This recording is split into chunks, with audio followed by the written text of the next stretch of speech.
Warahmatullahi wabarakatuh. Salam sejahtera buat kita semua, teman-teman media cetak elektronik.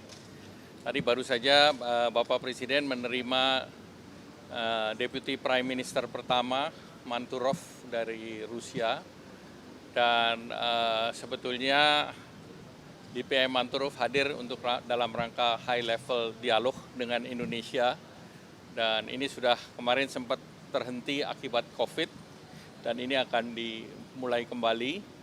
Dan dalam rombongannya kemarin DPM Manturov juga menggelar malam kebudayaan di Raffles Hotel.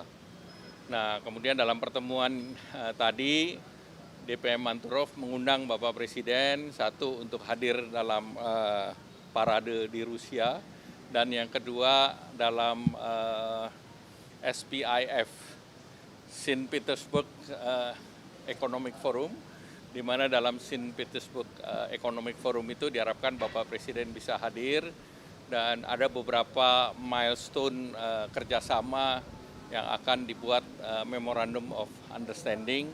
Nah, itu termasuk beberapa kerjasama ekonomi maupun kerjasama strategis. Dan tentunya pihak Rusia juga mengharapkan bisa menambah daripada jumlah pesawat, dan mereka menanyakan destinasi mana yang cocok untuk penerbangan langsung dari Moskow. Kemudian terkait dengan sistem keuangan, mereka juga mencari jalan bagaimana supaya turis dipermudah dengan suatu mekanisme yang disepakati oleh kedua negara.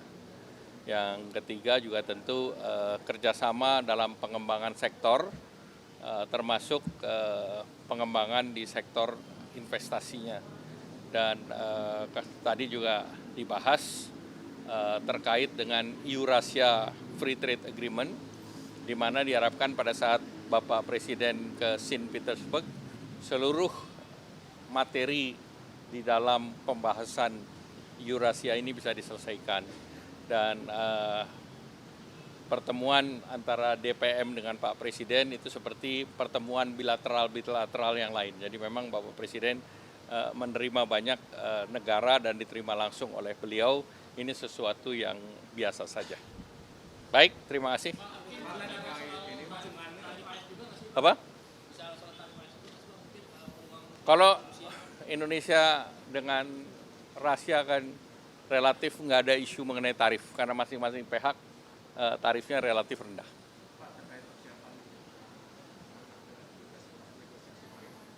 Kemarin kan sudah rapat dengan seluruh kementerian, dan tadi saya sudah laporkan ke Bapak Presiden. Tadi malam sudah ada pertemuan antara secara online, Sekretaris Commerce dengan Pak Luhut, saya dan beberapa Bu Mari dan yang lain. Yang intinya kita bahas mengenai framework apa yang diharapkan oleh Amerika dan apa yang diharapkan oleh Indonesia. Itu termasuk yang penurunan PPL impor dan beberapa paket lainnya, Pak? Nah, kita bicara secara global dan nanti teknisnya akan dibahas di Washington, dan kita akan bicara dengan beberapa, dengan masuk dengan USTR, dengan Treasury Secretary, kemudian juga akan bertemu dengan asosiasi-asosiasi yang like-minded, yang sependapat dengan Indonesia. Ada US ASEAN, ada USINDO, ada berbagai asosiasi bisnis yang ada di Washington. Kenapa? Tentu kan berpengalaman pada berbagai perjanjian, itu pertemuan itu tidak sekali. Biasanya ada 2-3 round, karena pertama ada kesepakatan, kedua baru draftingnya, dari kesepakatan drafting. Tapi kemarin Indonesia menyampaikan Indonesia ingin yang sifatnya konkret. Jadi ya artinya specific outcome itu lebih penting, sehingga kita dalam tanda petik kalau untuk perjanjian nanti framework berikut dalam bentuk limited FTA, atau kita pernah punya TIFA dengan Amerika. Nah, itu yang dalam format perjanjian. Tapi yang lain kita minta yang spesifik outcome, yang pragmatis saja. Ya.